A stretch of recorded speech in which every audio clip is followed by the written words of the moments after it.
Pessoal, então, nós vamos agora comentar um pouco sobre o modelo de fechamento. Há duas equações de balanço do tipo SAS.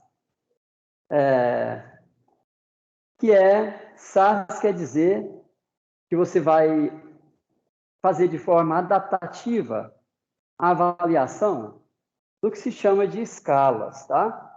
Porém, essa palavra escala não se adequa bem. Então, a gente evita usar a palavra escala, a gente usa uma adaptação das grandezas características. A adaptação dinâmica, né, das grandezas características. É o modelo SAS. Esse nós vamos apresentar de forma bem resumida, né? Então, a sigla SAS significa Scale Adaptative Simulation. Em outras palavras, grandezas características adaptadas para você realizar suas simulações, ou seja, simulações baseadas em grandezas características adaptadas. Com esse tipo de modelagem, buscou-se maior adaptação do comprimento característico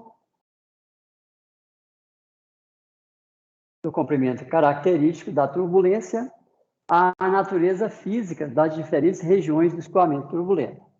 Por exemplo, o comprimento característico da turbulência próxima a paredes difere do comprimento característico da turbulência em regiões afastadas da parede. Então, avaliar esse comprimento característico de forma adaptada às regiões. Essa é a natureza dessa proposta, né? SAS. Então, na atualidade, existem vários modelos desse tipo. O primeiro dessa família foi proposto pelo próprio Mentor.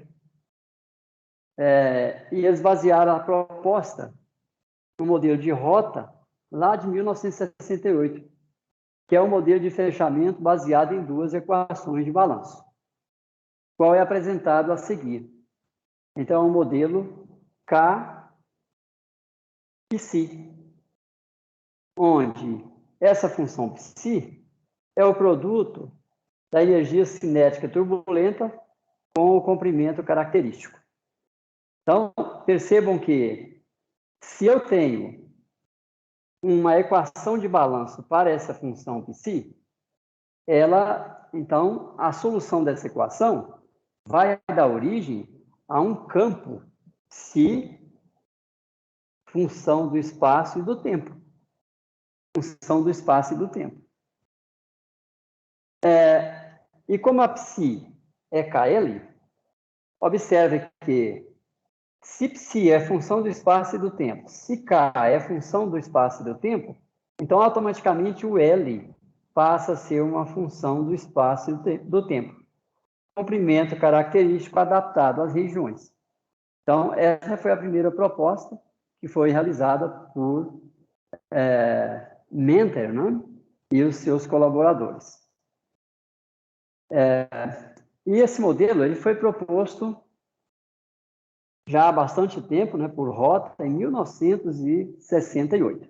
É um modelo interessante porque o comprimento característico da turbulência não é mais como o comprimento de mistura de Prandtl que nós vimos lá no início, né?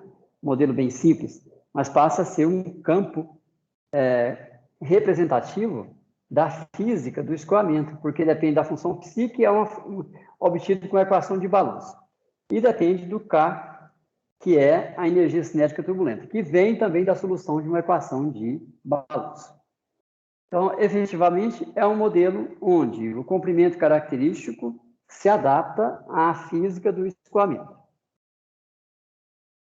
Então, os modelos de turbulência, modelo de fechamento da turbulência, há duas equações, são baseados na determinação de duas grandezas características da turbulência. Duas grandezas características. Pode ser, por exemplo, K e Epsilon, K e L, K e ômega, K e Psi.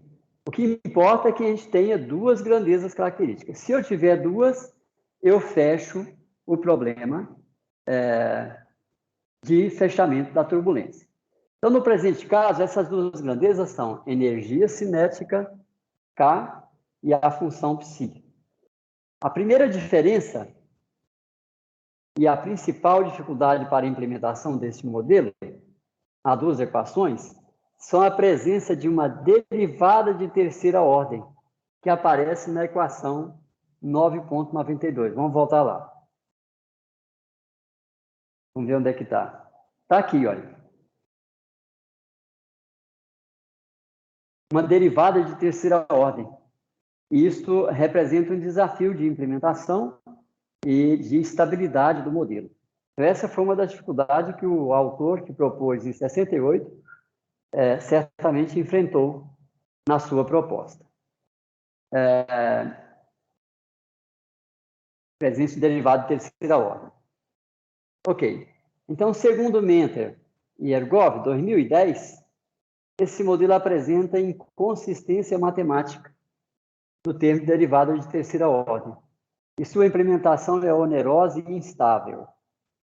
Entretanto, segundo os mesmos autores, o uso desse modelo sem esse termo leva a resultados inferiores aos demais modelos a duas equações de balanço.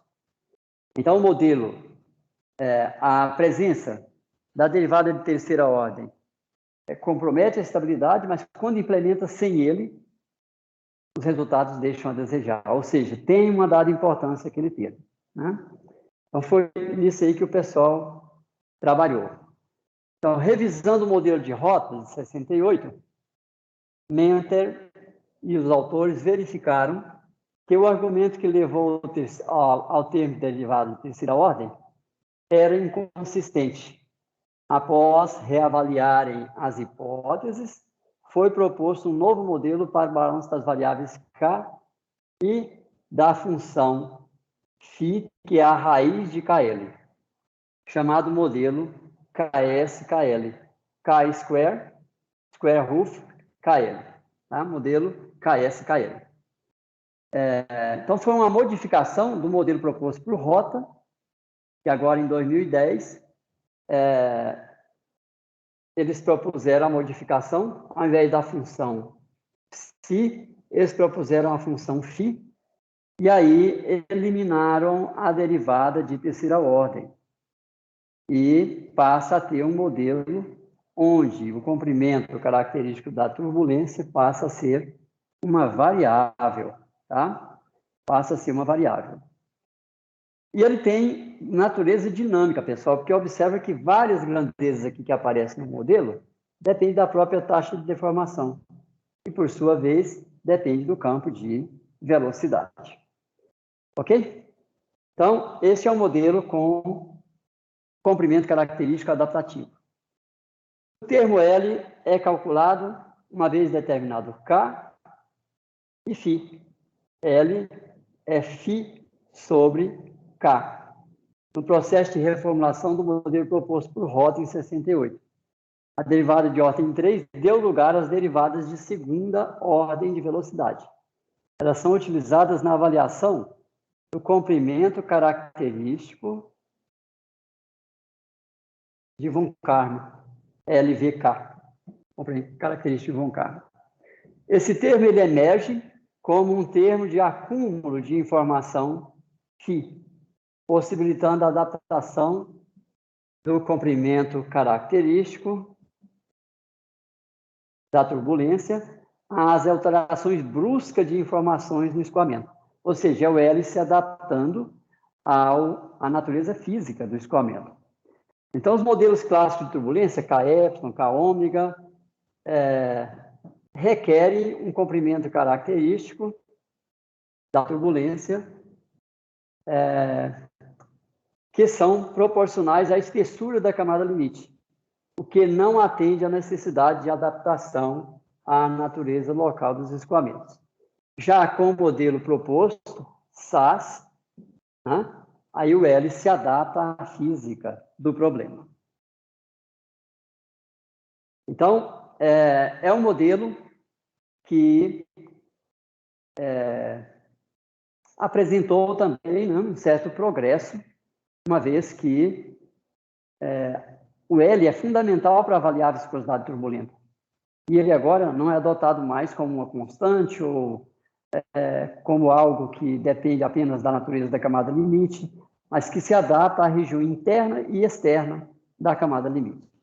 Porque ele é avaliado com a função φ e com a função energia cinética turbulenta. E ambas são avaliadas com a equação de balanço, que são resolvidas em todo o domínio. Ok, pessoal? Bom, então, o próximo módulo é o modelo de fechamento RSM. Modelo RSM, quer dizer, Reynolds Stress Model. Ou seja, nós vamos deduzir equações de balanço para as componentes do tensor de Boussinesq-Reynolds.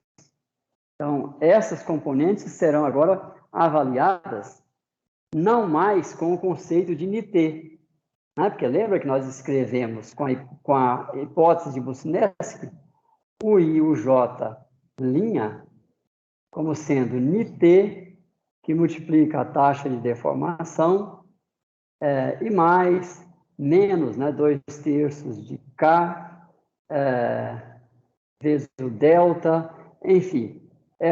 O NIT, as componentes do tensor de Reynolds, que são modeladas com o conceito de viscosidade turbulenta. Agora, nós vamos obter equações de balanço para as próprias componentes do tensor. E isto dispensa o conceito de NIT no que se refere ao fechamento do tensor de Boussinesq-Reynolds. Mas nós vamos ver, ao deduzir as equações de balanço para esses momentos de segunda ordem, nós vamos ver que nós vamos para fechar os momentos de terceira ordem, que vão aparecer em equações de balanço de momentos de segunda ordem. Então, os momentos de terceira ordem, para o fechamento, esses fechamentos requerem o uso do conceito de viscosidade turbulenta. Porém, o fechamento usando o NIT vai acontecer numa ordem mais elevada, a nível de momentos de terceira ordem. Ok, pessoal? A dedução desse modelo, ela é longa, mas ela é importante, porque se nós entendemos a dedução desse modelo completo, e aqui no livro nós fizemos questão de apresentar esse modelo de uma forma mais completa do que a gente encontra na literatura. Ou seja, deduzimos esse modelo, incluindo os efeitos térmicos. Então, totaliza um conjunto de 17 equações de balanço. Todas as equações que compõem o modelo de turbulência. 17 equações de balanço.